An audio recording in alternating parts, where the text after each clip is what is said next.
To put it simply, a deck consists of three main sections. The subframe includes posts, bearers, and joists.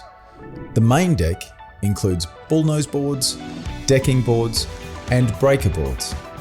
And the finishing options include fascia or face boards and end caps for hollow boards. It really is so easy now.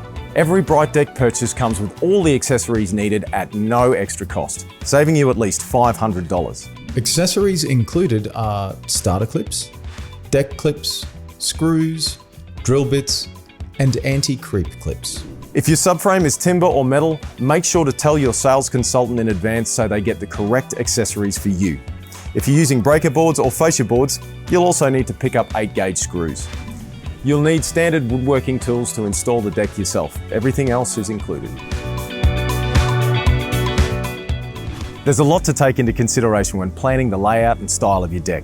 Firstly, heavy sun exposure and extreme weather. You'll need to factor in the possibility of expansion and contraction as the heat or cold is absorbed. Secondly, ground clearance and drainage.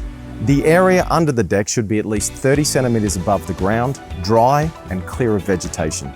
There should also be a gradient under the deck to allow the water to run away. I strongly recommend acclimating your materials on a level surface at least 2 days prior to installation on the job site. Acclimating the boards will assist with uneven shrinkage seen during and after installation. If you're dealing with a unique landscape, get in contact with us for assistance.